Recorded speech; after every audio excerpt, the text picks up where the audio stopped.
And ladies and gentleman, बहुत ही खुशी हो रही है बताते हुए, हमारे फोटोग्राफर्स की फ्लैशेस बता रही हैं that the empress is here, she is arrived, the queen has arrived, if I may say, and this is what happens when I enters.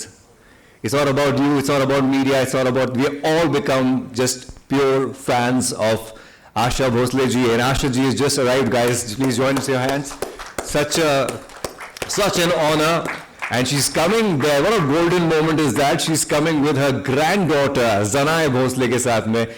Look at that, guys. Everybody, come on, let's join our hands.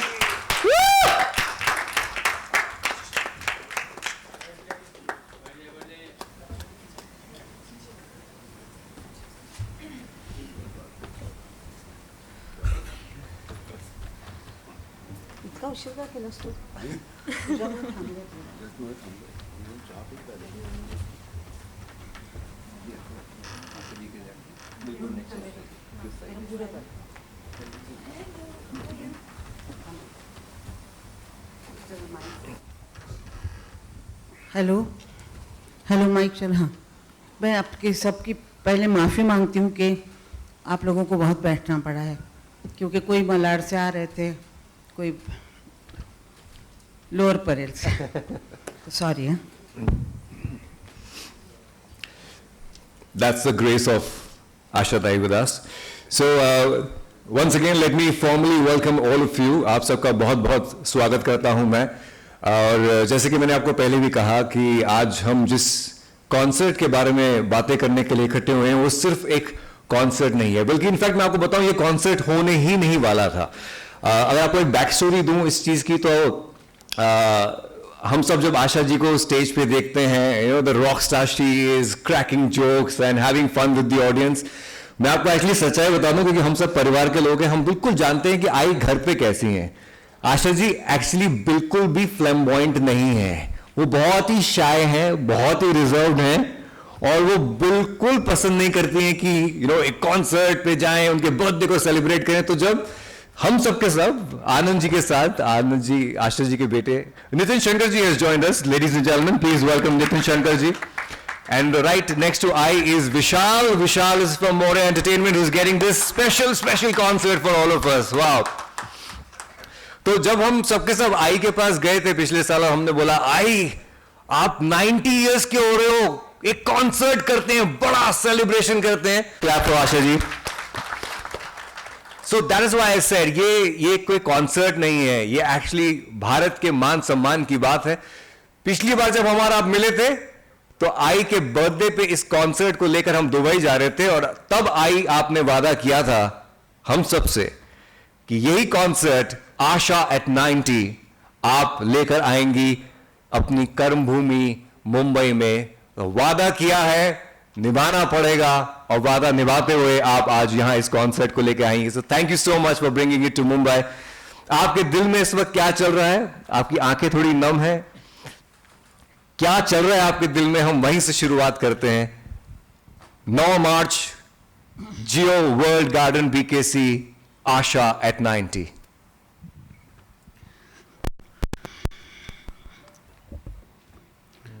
Birthday मनाए जाते हैं बच्चों के, 6 साल, 8 साल, 20 साल, 21 साल। उसके बाद वो बोलते हैं हमारा बर्थडे नहीं मनाना है कि हम बड़े हो गए, अभी डांस करने जाएंगे। तो मुझे बताइए कि 90 साल में कोई बर्थडे मनाता है? तो ये लोग मेरे पीछे पड़ गए हैं। मेरा एक बेटा है आनंद, मेरी जान है वो, और उसने जब कहा कि मैं तुम्हारा बर्थडे मनाना चाहता हूँ, ऐसा कुछ हुआ ही नहीं लाइफ में, दुनिया में, कि इतने उम्र तक कोई गाता है। तो मैंने कहा कि शो करने की क्या ज़रूरत है, घर में मनाओ ना पार्टी वार्टी, तुम्हारे कुछ चाहिए तो। बोले नहीं, मैं दुनिया को दिखाना चाहता हूँ कि मेरी माँ कितने उम्र तक और खड़े होके 3 घंटे कैसे गाती हैं। उसको हमेशा से मेरे ऊपर बहुत गर्व है कि मैं हमेशा काम करती उसने देखा है मुझे। उसने जन्म से लेके अभी तक देखा है कि मैं खड़ी हूँ, किचन भी देखती हूँ, बाहर भी देखती हूँ, गाना भी गाती हूँ। तो उसको एक अभिमान है मेरा, और मेरे सारे घर वालों को मेरा अभिमान है कि मैं इस उम्र तक गा रही हूँ। मेरे को ऐसा कुछ लगता नहीं है, गाना गाते हैं तो गाते रहे, तो उम्र बढ़ रही है तो बढ़ रही है, अभी क्या करें ना। तो तो ऐसा कुछ बनाना नहीं चाहिए चाहती थी मैं, लेकिन इनके सामने झुकना पड़ा मुझे। ये सुदेश जो है, ये 86 में मेरा पहला शो बैंकॉक में इसने किया था। तब से वो कभी एज अ सिंगर नहीं गाया था, ऐसे बातें करता था, हंसा था लोगों को, लेकिन सिंगर करके। तो उसको मैंने जब सिंगर बनाया, मुझे लगा कि ये इसके पास है कला। तब से आज तक जब भी मैं बुलाती हूँ कि सुदेश तुमको आना है, वो कभी पूछता नहीं है कि क्यों आना है, क्या आना है, कहाँ आना है। आपको मैं एक बात बताती हूँ, कलकत्ते में एक बहुत बड़े दूर जगह पे एक शो था मेरा। उस शो में जो हमारे मेन आर्टिस्ट थे, वो तबीयत ख़राब होके बॉम्बे में एकदम मतलब आ नहीं पाए। तो मैंने रात को, आधी रात को सुदेश को फ़ोन किया और मैंने इतना ही कहा कि तुमको कलकत्ते पहुंचना है कल सुबह और उस जगह पे बाय कार आना है। कहाँ कुछ ये मत पूछो। उसने कहा मैं पहुंच रहा हूँ। उसके अलावा उसने कुछ नहीं कहा, और वो आया और वो शो मेरा गाया उसने। तो इतना मेरा उसका अच्छा संबंध है, तो उसका और मैं तारीफ कुछ क्या करूँ, मेरा बेटा है। रही बात हमारे नीति शंकर की, नीति शंकर जी, वो हमारे म्यूज़िक का सब देखते हैं, कंडक्ट भी करते हैं, बजाते भी हैं, बहुत बड़े म्यूजिशियन हैं। उन्होंने अल्लाह रखा खां साहब से तबला सीखा है, और बाद में जितने इंग्लिश होते बजाने के, तुंगा बुंगा बुंगा पंगा पता नहीं क्या होता है सब वो बजाते हैं। और उनके वजह से मेरा जो ऑर्केस्ट्रा है बड़ा बहुत खूबसूरत ऑर्केस्ट्रा है। अनमोल ऐसी एक चीज़ है, अनमोल हीरा है।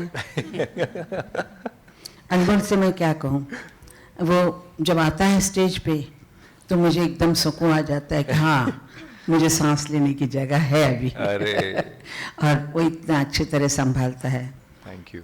तो मेरी जो टीम है उसमें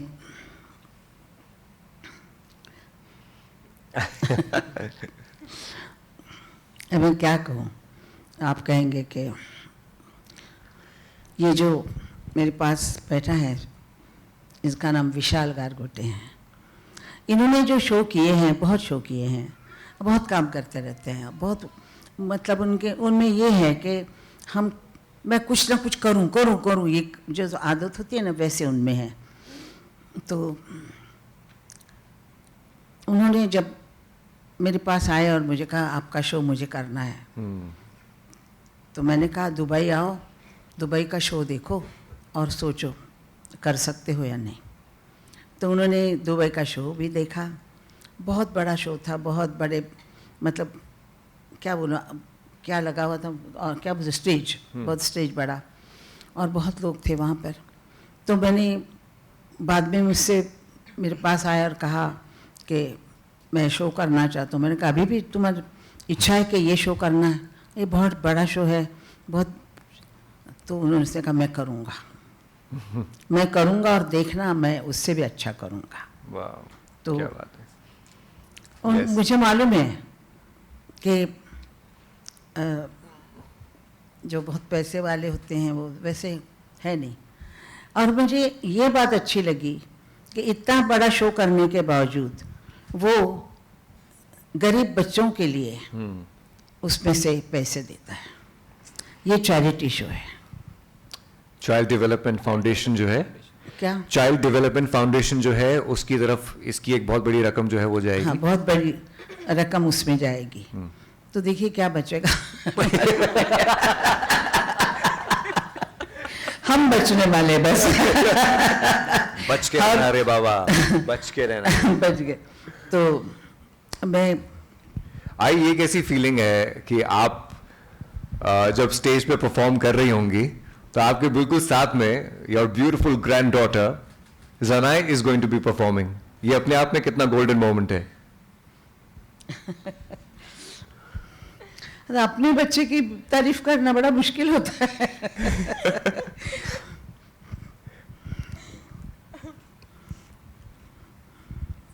ज़नाए आप बताओ, आपको कैसा फील हो रहा है? चलो लेट्स आस्क ज़नाए, क्योंकि देखिए मुझे एक ही बात बोलनी है कि जब से लक्ष्मी और मेरा उसका भाई पैदा हुए हैं, जुड़वा भाई बहन है ये लोग, वो अमेरिका में पढ़ता है और ये मेरे साथ मेरा दिमाग खाती रहती है। तो 7 साल की उम्र से, उससे पहले उसने कथक डांस शुरू किया, फिर गाना मेरे साथ गाना बैठती थी। डांस पे बहुत ज़्यादा ध्यान था, एक्टिंग में बहुत ज़्यादा ध्यान था। तो हम बचपन से समझ गए थे कि बच्चे के पैर बोलते झूले में ही समझ आ जाते हैं। तो मुझे मालूम था कि ये आर्टिस्ट बनने वाली है और मैंने कभी उसको रोका नहीं कि तुम आर्टिस्ट मत बनो, फिल्म में मत जाओ, ये मत करो, कभी मैंने रोका नहीं। हमारी फैमिली में विश्वास नाम की चीज़ बहुत बड़ी है, क्योंकि मैं उस पर विश्वास करती हूँ, वो मुझ पर विश्वास करती है। मुझे मालूम है वो कभी गलत नहीं करेगी। तो आप देखिए उसका डांस, फिर आप बोलिए आप तो दुबई नहीं आए होंगे, तो आज मतलब 9 तारीख को आप खुद डांस उसका देखिए और उसके जो परफॉर्मेंस है वो देख के आपको लगेगा कि star is born. Wow, that's a huge compliment, star is born. Zanai see, हम सब के लिए Asha ji is the legend Asha ji, but तुम्हारे लिए तो दादी हैं, बट आफ्टर ऑल है तो लेजेंड, और उनके साथ में परफॉर्म करना, what is your feeling? Tell अस।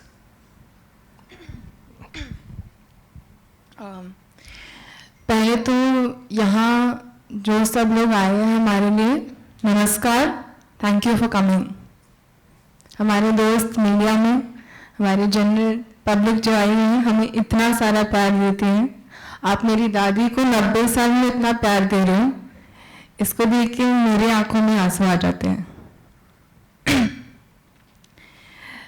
क्या है ना कि मुझे बातें करने का बहुत शौक है, तो लोग बोलते रहते हैं तो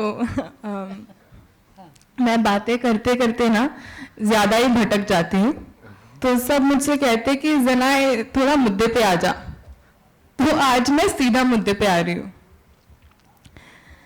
मैं अपने आप को बहुत भाग्यशाली समझती हूँ, क्योंकि मैं इस घर में मेरा जन्म हुआ और इस कॉन्फ्रेंस के लिए 2 चीज़ें हैं। पहली बात यह है कि मैं एक ऐसे व्यक्ति के साथ परफॉर्म करने जा रही हूँ जो हिंदुस्तान की दिल, धड़कन और आवाज़ है।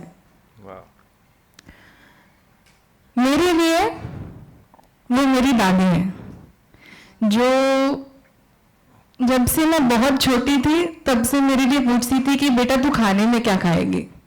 जैसे आप सबकी दादियाँ प्रॉब्लम पूछती थी, आपको बहुत खिलाने का शौक है ना दादियों को। तो मेरी दादी ने मेरे लिए सिर्फ खाना, ठीक है वो तो शौक था ही उनका, लेकिन उन्होंने हमेशा कहा कि बेटा तुम्हें जो करना है वो कर। और इसीलिए मैं अपने आप को भाग्यशाली समझती हूँ कि मैं मेरे 90 साल की दादी के साथ परफॉर्म करने जा रही हूँ। किसको ऐसा मौका मिलता है, आप मुझे बताइए, कि एक पोती और एक ग्रैंड मदर, दादी और पोती एक साथ 90 साल की उम्र में परफॉर्म कर रहे हैं। इससे बड़ी क्या कोई चीज हो सकती है? एक 90, एक 19, literally I think.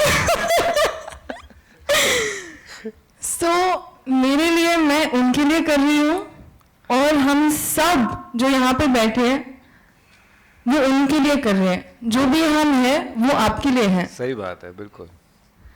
Lastly I honestly would hope कि आप सब लोग आए, हमें देखें 9th मार्च को, और फिर आप डिसाइड कर लीजिए कि मैं कैसा डांस करती हूँ या कैसी आर्टिस्ट हूँ। वाओ। एंड हमारी टीम है, Riya is sitting here, Riya you here, हमारी टीम है, शी इज माई कोरियोग्राफर, वह यहीं पे बैठी है। Can you come for 2 minutes on stage? अभी हाँ, आई थिंक मैंने इनका सर बहुत खाया है, क्योंकि मैंने ना हर सुबह 7 बजे, please round of applause for Riya, she is my choreographer. आप सर खाती हो तो ऐसे लंबे बाल हो जाते हैं? एक्चुअली हम लोग का कंपटीशन था कि और लंबे बाल किसके हैं, लेकिन ये जीत गए। अच्छा। तो मैं नहीं बताऊंगी, लेकिन मैं सिर्फ इतना बताऊंगी कि मैंने इनका सर खाया है 7 बजे सुबह, 3 बजे रात को। सबका सर खाती है। और सर खाने में भी प्यार होता है ना, ऐसे कहते हैं। तो 7 बजे सुबह, 3 बजे सुबह मैं इनका सर खाया है, and I think finally at the end of the show वो थक जाएंगे मुझे देख के। बट आई होप आप ही बता दो क्या बोलना है आपको, 2 मिनट। सबको नमस्ते एंड मैम सर, सबको नमस्ते। It's like a dream come true. So मैं ये कहना चाहती हूँ कि हम संतोष सर के टीम से हैं and I am assisting him.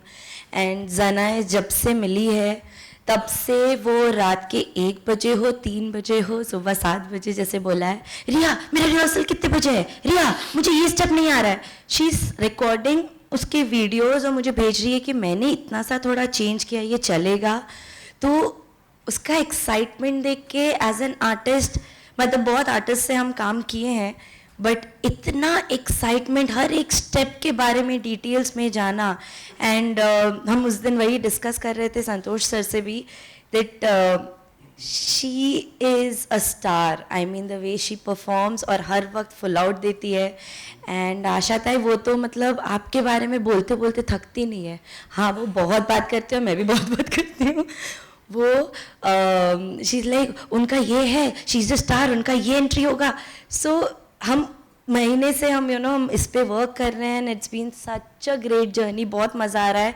And आप सब प्लीज़ आइएगा ये शो देखने, बिकॉज हम सब बहुत बहुत बहुत रात दिन मेहनत कर रहे हैं इस शो को बनाने में। And thank you for having me here. Thank you so much. As she said, please आइएगा 9th मार्च को and watch her, she is the main artist. Yes. Vishal, हमने मुझे तो ये बोलना है कि 80 साल, मैं 10 साल की थी तब से पहला गाना गाया था, और मैं आप लोगों को धन्यवाद देती हूँ और आपके पेशेंस की तारीफ करती हूँ कि 80 साल तक मेरी आवाज़ आपने कैसे बर्दाश्त की। हर मैं अभी बोलूँगी कि विशाल कहें कुछ। अच्छा नहीं, विशाल, हमने एक बात की थी यहाँ पे आते वक्त कि we will have a few passes for all our friends from the media. तो हमने, क्या आप सबने अपने कार्ड्स किसी एक फिश बोल में डाले हैं? नहीं, ऐसा कुछ नहीं किया? नहीं, कार्ड बने नहीं अभी। Okay, so we'll have a lucky draw at the end of this, क्योंकि हम कुछ पासेस जो है वो आपको भी देने वाले हैं फॉर द 9th मार्च। और जनाई ने एक बहुत अच्छी बात कही यहाँ पे बीच में कि हम सब ने, जब भी आई कॉन्सर्ट्स करती हैं तो हम एकत्रित होते हैं। सुरेश जी, आपने इतने कॉन्सर्ट्स किए हैं, आपने इतने आर्टिस्ट के साथ परफॉर्म किया है, क्या कुछ अलग है कुछ प्लानिंग में या स्टेज की वाइब में, वो शेयर कीजिए। सांगू का सबसे पहले नमस्कार। आशा जी ने जो आते ही कहा कि देर हो गई, एक्चुअली वजह मैं हूँ, मैं देर करता नहीं, देर हो जाती है। और मैं सिर्फ इस कॉन्सर्ट के बारे में इतना कहूँगा कि जो पहला कॉन्सर्ट मैंने किया था 1986 में, जहाँ आशा जी मुझे ले गई थी पंचमदा के साथ, उस वक्त जितना मैं एक्साइटेड था, नर्वस था, खुश था, उतना ही मैं इस कॉन्सर्ट के लिए भी एक्साइटेड हूँ।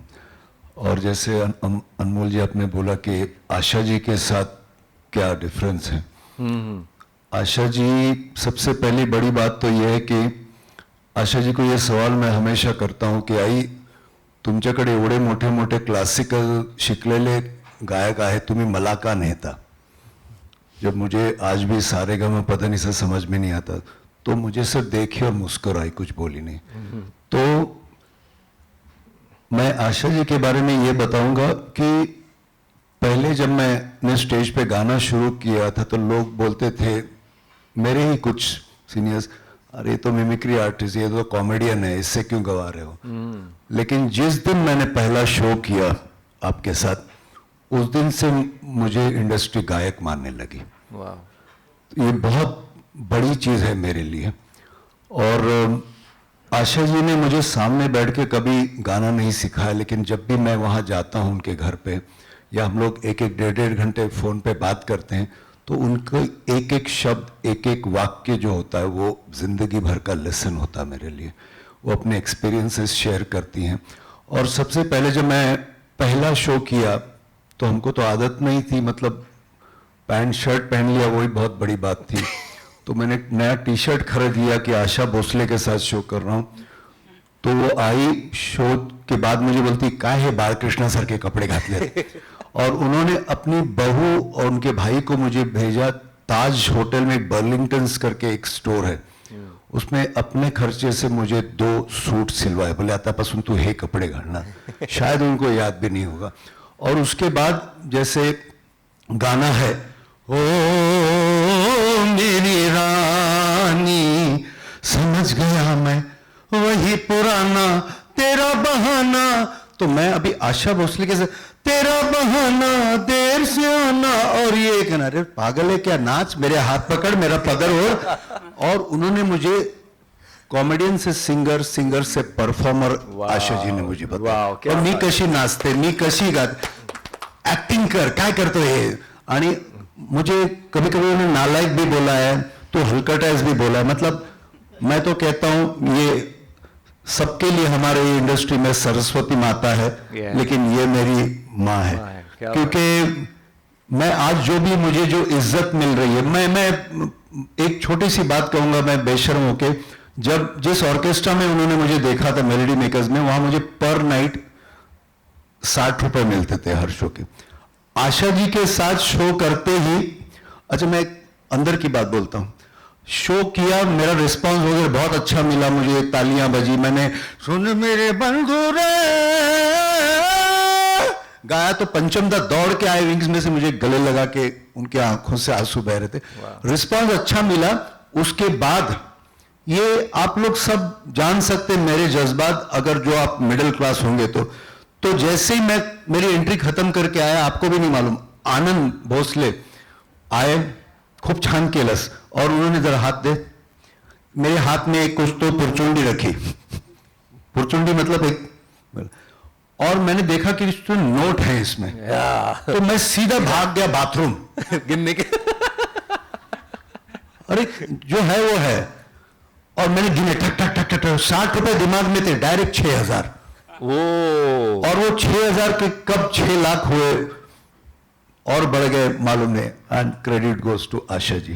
तो मैं अलग कुछ नहीं है, हर शो में गाने हम वही गाते हैं, लेकिन हर शो में, हर रिहर्सल में बहुत कुछ सीखने को मिलता है। और दूसरी बात मैं अपने कलीग से भी शेयर करता हूं कि कुछ गाने ऐसे जो इन्होंने लाखों बार गाए होंगे, लेकिन जब भी शो की डेट कंफर्म होती है, कम से कम 3 से 4 संडेज पूरे ग्रुप के साथ, वो सिर्फ हमें नहीं गवाती, पिया तू, दम मारो दम, जाने जा, उमराव जान, खुद भी 2-2, 3-3 बार रिहर्सल करती। इसलिए आशा जी हैं बस।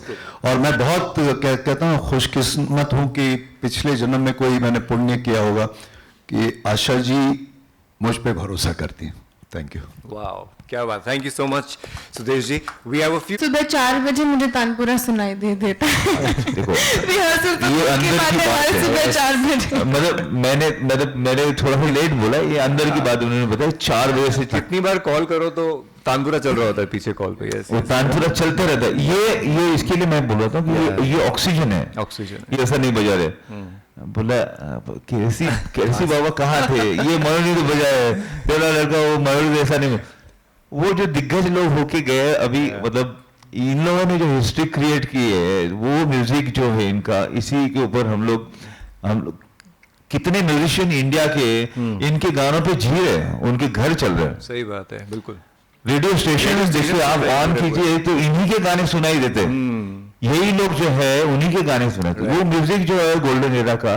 तो ये शो जो है, अब शो के बारे में बताऊंगा, इस शो में इन्होंने काफी सारे गाने, इन्हीं के गाने जो पुराने गाने हैं उसको न्यू स्टाइल से हमसे अरेंज करवा के उसका मतलब उसका मजा ही दुगना कर दिया। मतलब ये old wine in new bottle, new packing में वो लेके आ रहे, और उसके साथ में मतलब वर्सेटाइल आर्टिस्ट है, वो स्टेज पे डायलॉग बोलेंगे, शेर।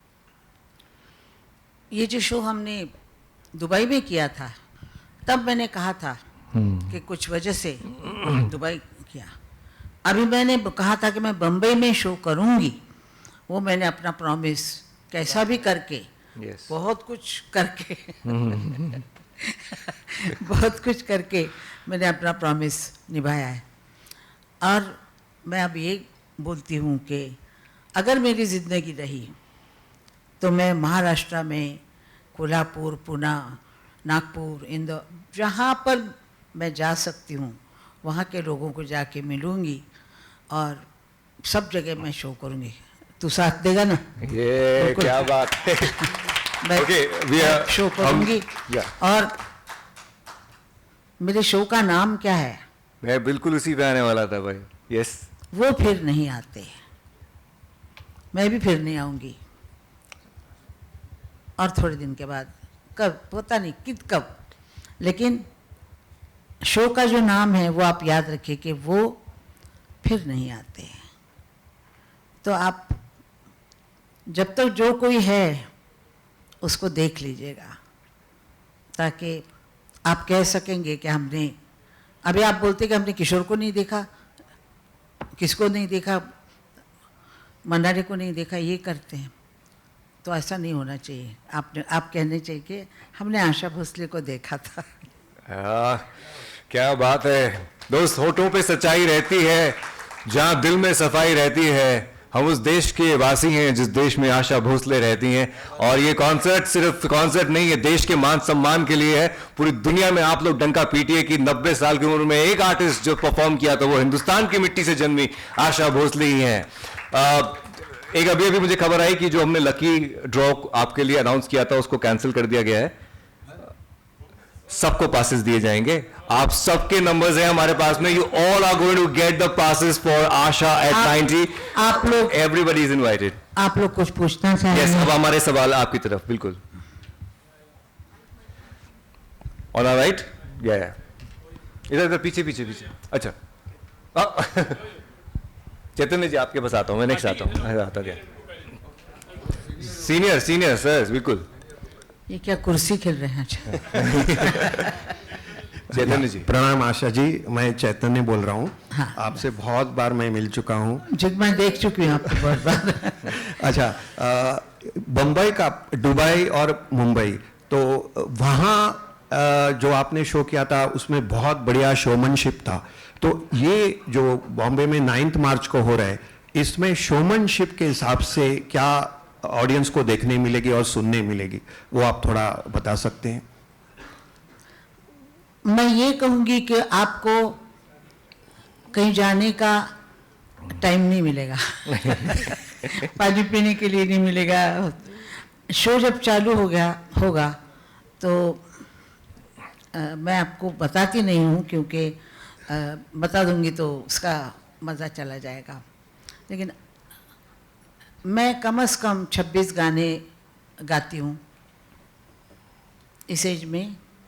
17 ना, 17-18 गाने, 18 गाने गाती हूँ और हर वक्त स्टेज पे रहती हूँ। फिर ये हमारी जो गुड़िया है, ये गुड़िया बहुत सुंदर डांस करती हैं और सुदेश जी बहुत अच्छा मेरा साथ देते हैं। तो आपको टाइम नहीं मिलेगा कि अभी आप कहेंगे 3 घंटे हो गए, अरे अभी क्यों नहीं आया वो शो, ऐसा कहेंगे आप। अच्छा, मैं आपको ये वादा मोदी जी का। ये आशा भोसले की गारंटी है। ये गारंटी।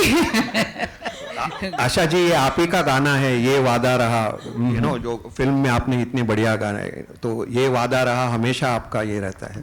जी हाँ। I think your mic is not on. Same mic, please. Hello, this is Suhel from Instant Bollywood. सबसे आशा जी, पहले तो सबसे बहुत बहुत बधाई। आशा एट 90, हम तो चाहते हैं आशा एट 100, 150, 200 इस तरह से हम अटेंड कर सकें। सबसे पहले तो ये हम बात करना चाहेंगे। Very good. और सभी को जितने लोग मंच पर है, with congratulations and all the very best. Asha ji, जैसे मैं सर ने कहा था कि दुबई वाला जो शो था वो काफ़ी सक्सेसफुल था, लेकिन दुबई में आपने जो शो किया था वो काफ़ी एक लंबे गैप के बाद आपने एक लाइव शो किया था। इट वॉज लाइक एक what do you called opera जैसा होता है एक्चुअली, आई थिंक। तो यहाँ वो शो करने के बाद आपका जोश और कितना बढ़ गया है इस बार ये शो करने के लिए? और यस, इस शो के बाद मेरा कॉन्फिडेंस और बढ़ गया है, और मुझे मालूम है कि उस शो से ये ज़्यादा अच्छा शो होगा, क्योंकि उसमें हम डरे हुए थे कि हाँ क्या होगा, कैसे होगा। और दुबई भी थी, अपना शहर भी नहीं था जी, बाकी लोग बहुत मुल्कों से आए हुए थे, जी। पता नहीं था। बम्बई तो मेरी है। बम्बई के सड़कों पे मैं जब बस पकड़ने जाती थी, ट्रेन पकड़ने जाती थी, तब बम्बई ने मुझे देखा है, गरीबी ने मुझे देखा है, गाड़ी में चढ़ते हुए भी देखा है, गाड़ी से उतरते हुए भी देखा है। जी। और अब सब कुछ है, बच्चे हैं, सब है, तब भी देखा है। सारी मुश्किलें पार करके इस बम्बई ने मुझे संभाला है। तो ये बम्बई मेरी है, और इस बम्बई में मैं शो करूँगी, बहुत कॉन्फिडेंस से करूँगी, और मुझे मालूम है कि मेरे सुनने वाले खुश होके जाएंगे कि आशा आशा है करके। या डेफिनेटली आप लाइक वी आर, हम सच्चे मुंबईकर्स है एक्चुअली। तो जब आपने दुबई में किया तो यहाँ पर किस तरह की गाने चुनने होते, लोग कैसे रहते, जैसे अपनी ही जगह है, मुंबई से बिलोंग करते, तो वो गानों की और वो एक शो का फॉर्मेट और स्ट्रैटेजी किस तरह से रहती है आपके लिए, उस पर आप भी कितना वर्क करते हो जी? क्या संगीत? आप आ रहे हैं ना शो? या definitely. So you will see. This is the full Mumbai Meri Jaan Amchi Mumbai Maharashtra show, and this is going to be exactly what you expect it to be. Thank you. Thank you so much. नमस्ते आशा जी, मेरा नाम चिंतन है, यहाँ पे first इधर जी। अभी पंकज उदास जी का देहांत हो गया था कुछ वक्त पहले। आप उनके साथ उनकी गायकी के बारे में, उनके साथ आपके कुछ अनुभव हो वो शेयर कर सकती हैं हमारे साथ? मैं उनकी बहुत ज़्यादा फ़ैन थी और मैं गाने सुना करती थी, और मेरे घर पे आते थे। मैंने उनका गाना गाया भी है, वो म्यूज़िक डायरेक्टर भी थे, तो उन्होंने गाया, मैंने गाया है। बहुत अच्छे इंसान थे, और पता नहीं, भगवान की मर्ज़ी, उसके मर्ज़ी के सामने कोई नहीं जा सकता। वो कहते हैं ना कि 5वें दिन देवी आती है 6वीं, और वो लिख के जाती है यहाँ पर, बस ठीक वही होता है। नसीब का लिखा कोई टाल नहीं सकता, और हम देखते रह जाते हैं। मेरे घर में भी बहुत ऐसा हुआ है, देखना पड़ता है, सुनना पड़ता है। दुख कहना नहीं होता है, खुशी कहनी होती है बस। क्या बात, दुख मन में रखना और खुशी सो। क्या बात, थैंक यू। नाइस। हेलो, नमस्ते। यहाँ पर मैम आई पीछे, इधर हाँ जी जी। मेरा नाम शिल्पा है, मैं मायापुरी मैगजीन से हूँ। आशा जी, बहुत बहुत मुबारकबाद, जिस तरह से आपके फैंस के लिए एक विजुअल ट्रीट है कि इस एज में भी इस तरह से उन्हें एंटरटेन करना, सिर्फ इंडिया में नहीं और almost out of country also. So बहुत बहुत मुबारकबाद। और जिस तरह से अभी आपकी बात भी हो रही थी कि आप अभी भी सुबह 4 बजे उठ के तानपुरा लेकर बैठती है, आई थिंक। और जब पहले गाना शुरू किया था तो ऐसा सोच के नहीं शुरू किया था कि मैं सिंगर बनूंगी और प्लेबैक सिंगर बनूंगी और बड़ी हूँ।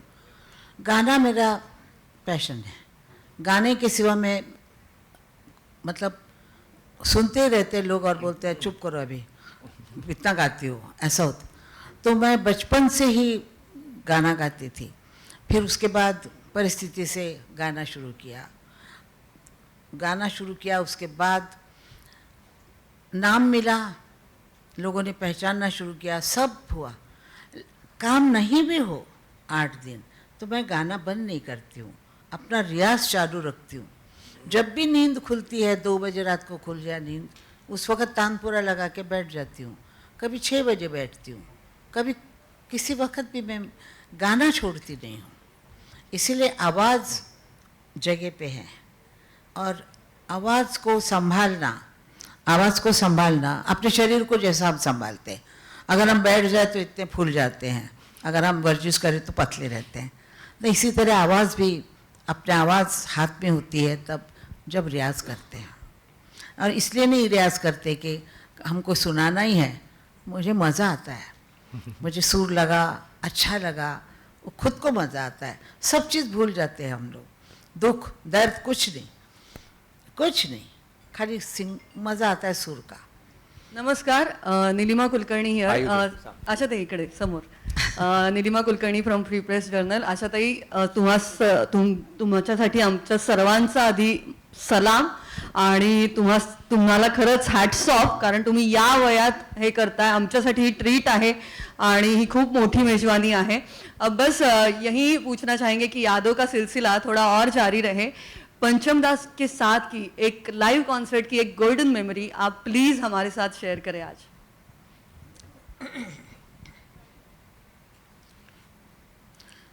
R.D. बर्मन एक जादू था.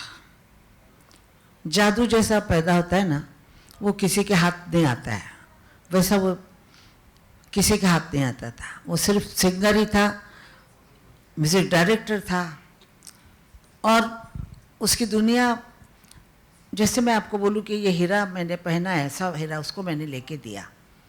मैंने कहा, तो उसने कहा ये क्या पत्थर है? मैंने कहा ये पत्थर बहुत लाख का होता है. नहीं, ये क्या है, पत्थर है ये, तो इससे अच्छा तो कोई रिकॉर्ड लेके आती तो अच्छा होता. तो ये उसकी जैसे आदत थी, और मैंने उसके साथ काफ़ी गाने में बैठी हूँ. और जब वो गाना बनाते थे, अब गाना बनाना उनके लिए 10 मिनट लगते थे. जब गाना हाथ में सामने रखा उनके, तो सोचते थे. पहले चाय मंगाते थे, चाय में पानी डालते थे, गरम चाय में पानी डालते थे. ये मज़ेदार बात है. फिर सिगरेट जलाते थे. उनका जो आइस्ट्रे होता था, शाम तक खाली आखी सिगरेट का ही भरा होता था. वो सिगरेट जलाते थे, एक बारते थे, फूंक और रख देते थे, और उसके बाद गाना बन जाता था. और गाना हम देखते देखते, अरे गाना बन गया, अब मनोहरी इसका ये करो, मनोहरी उसका ये, वासुदा ये करो. इस तरह गाने बनते थे. एक छोटा सा मैं बताती हूँ कि मेरी आवाज़ ठीक नहीं है. ये लड़का हाय अल्लाह,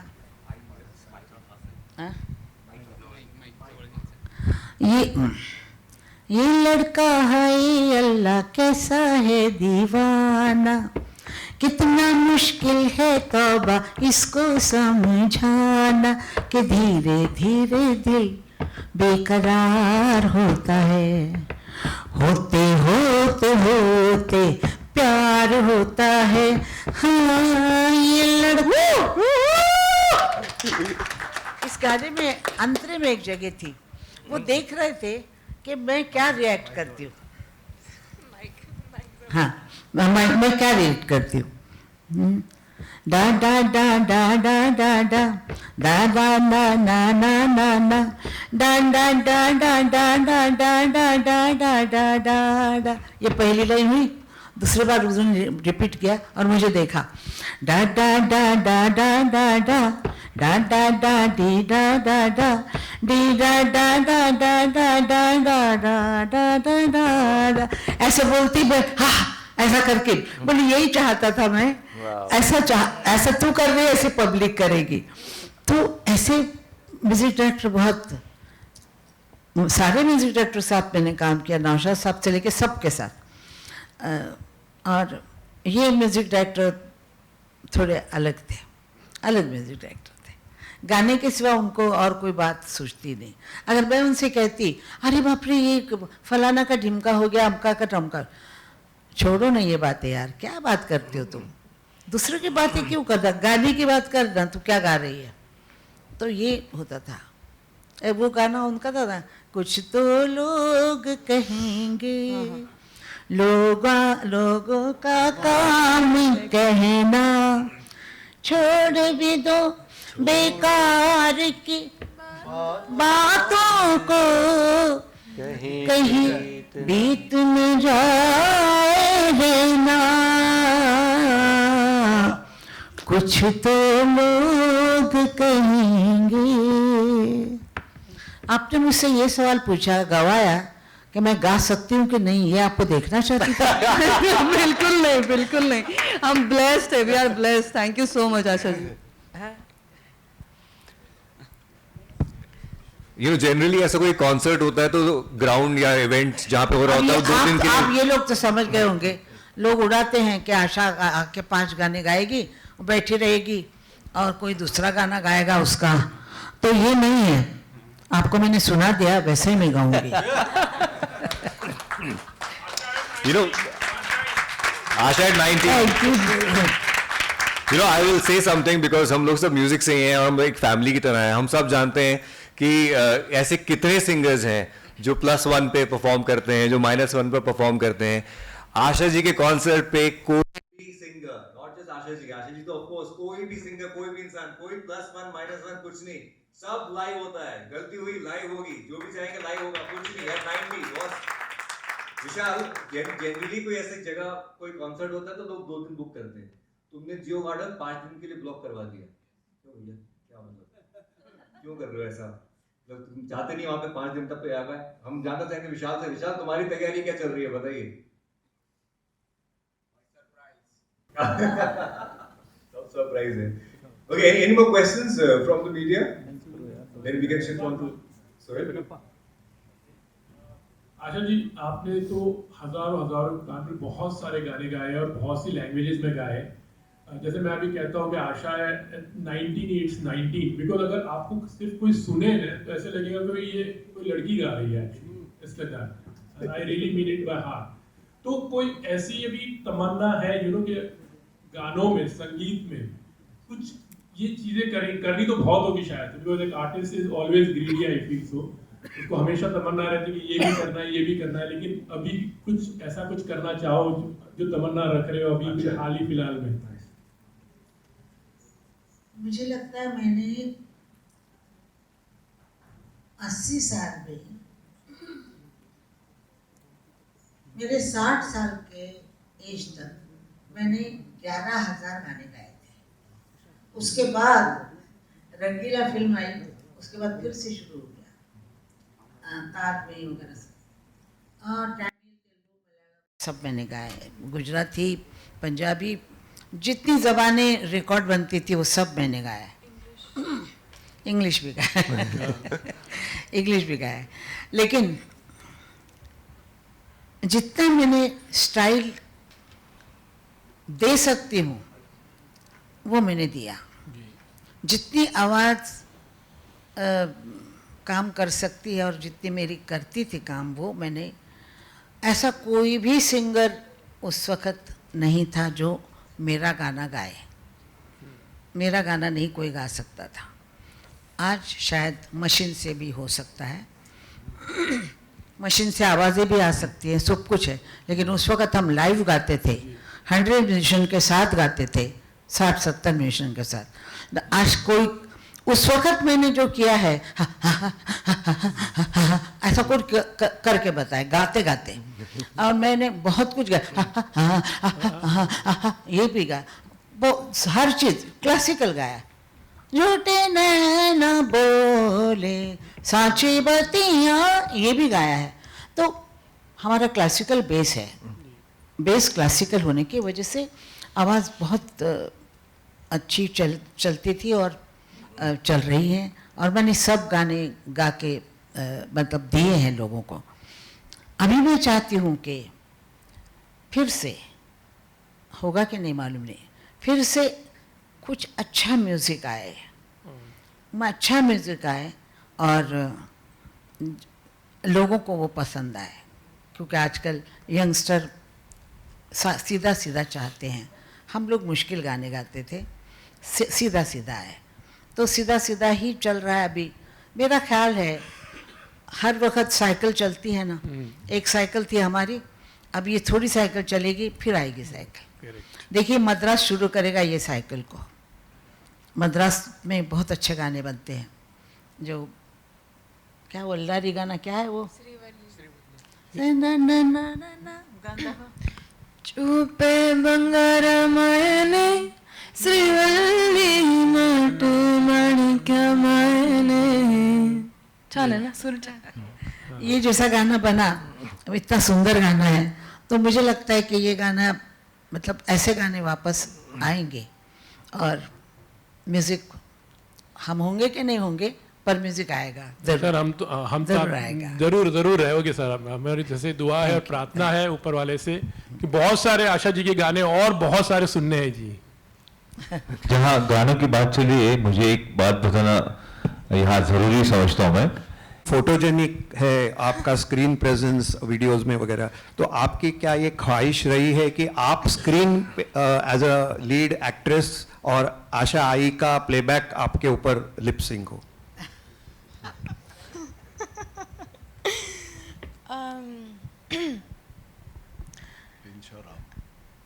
एक्चुअली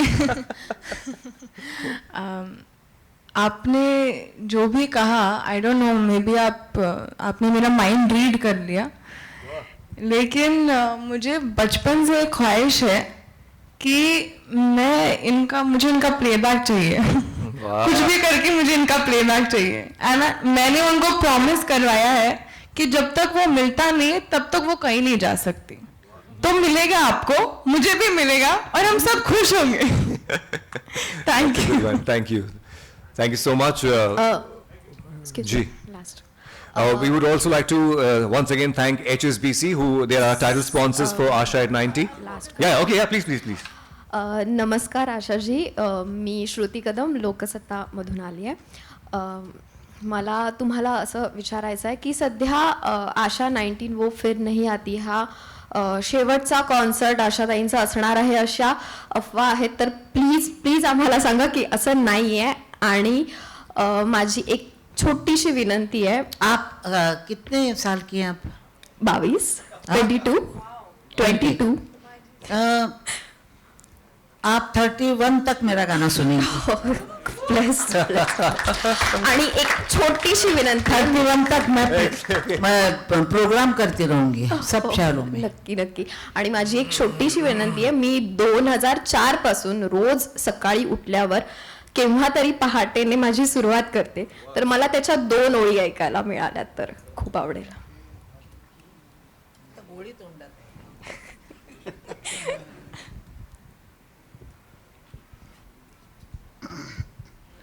केव्हा तरी पहाटे केव्हा तरी पहाटे उलटून रात गेली, कळले मला न केव्हा, निसटून रात गेली केव्हा तरी पहाटे। माझा आवाज एकदम बसलेला आहे। Thank you so much. So are we done? We are. Okay, so like I said, we once again would like to thank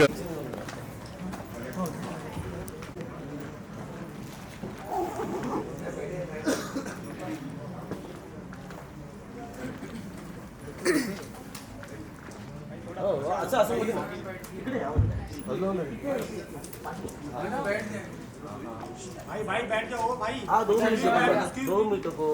हाँ ये तो फोटो खींचने दे। ताई इकडे बघा ताई।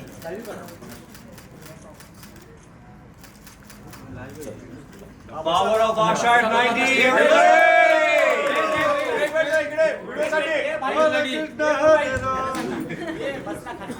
व्हिडिओ साठी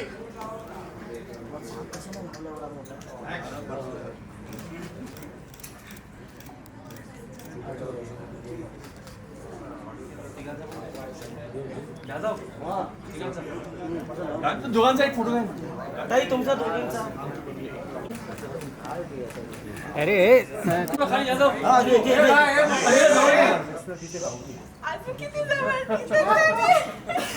इकडे इकडे थांब थांब हा घे घे घे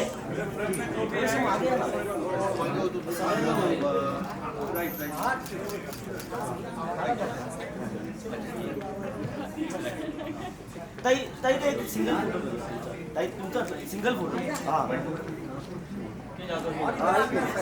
ताई इथे इकडे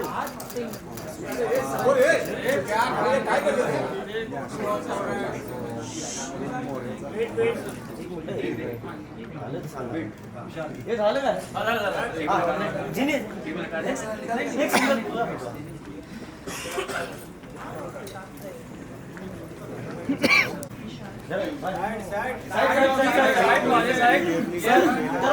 तर घेऊन कसा घेतो मला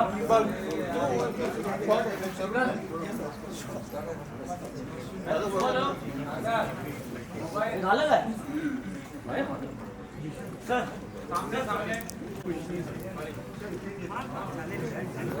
ताई सर ताई जाऊ मागे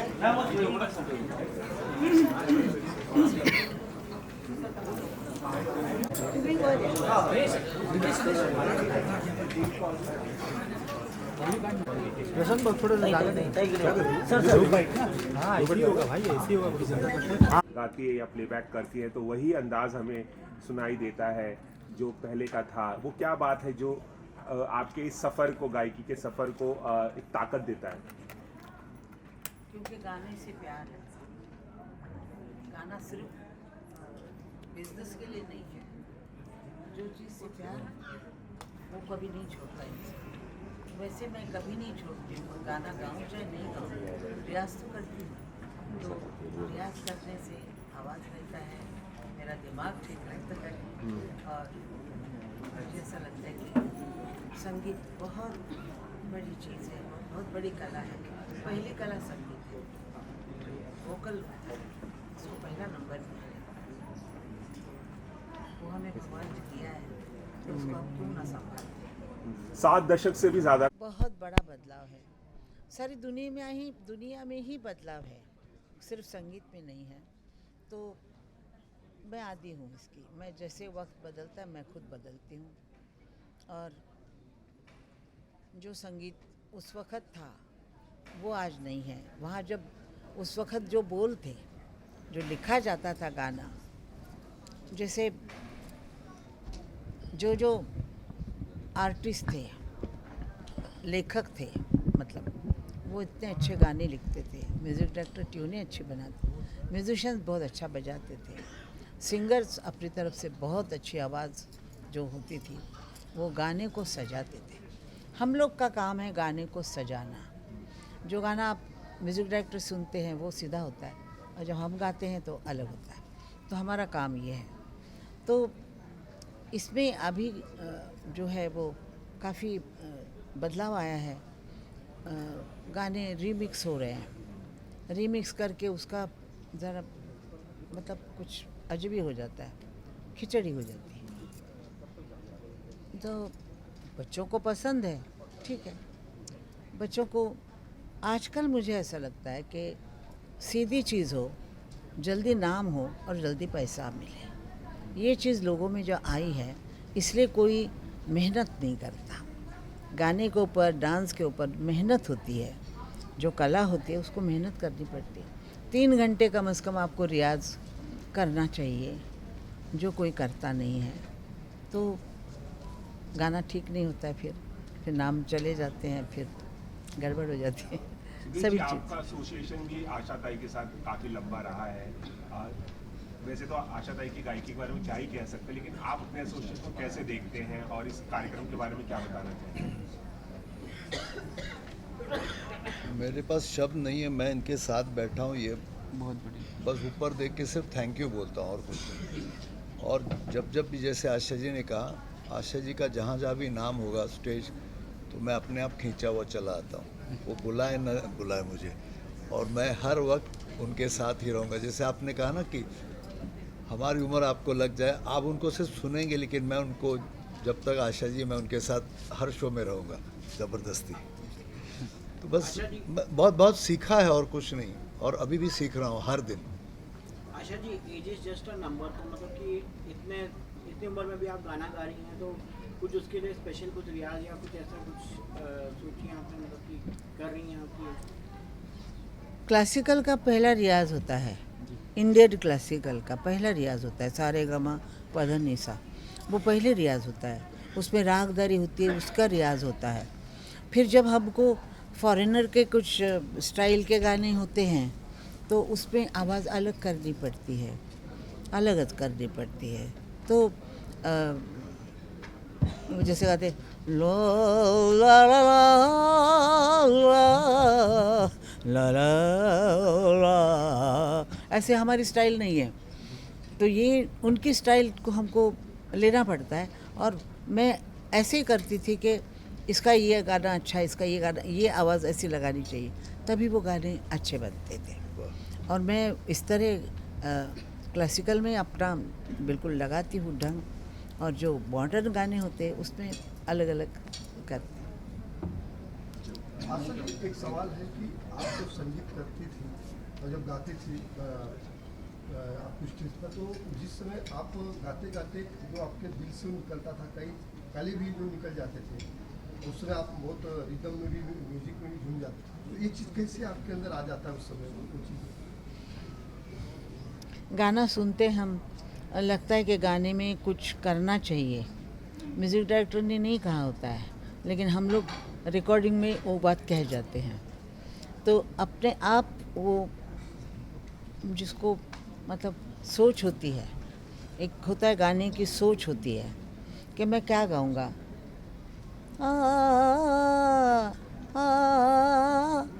अलग अलग करना चाहिए, वो इम्प्रोवाइज़ करना।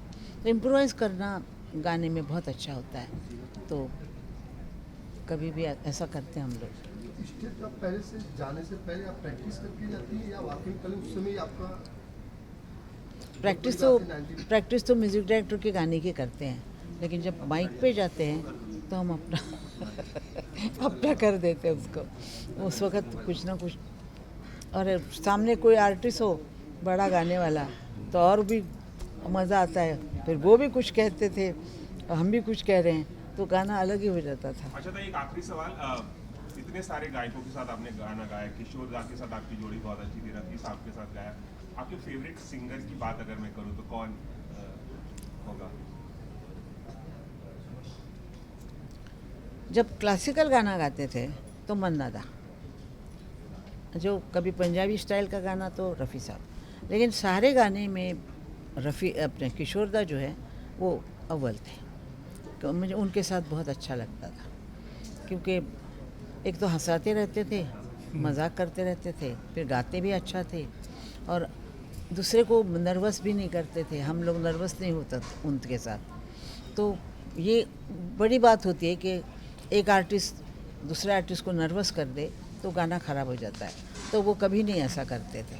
तो बहुत अच्छे मतलब इंसान थे। Thank you so much.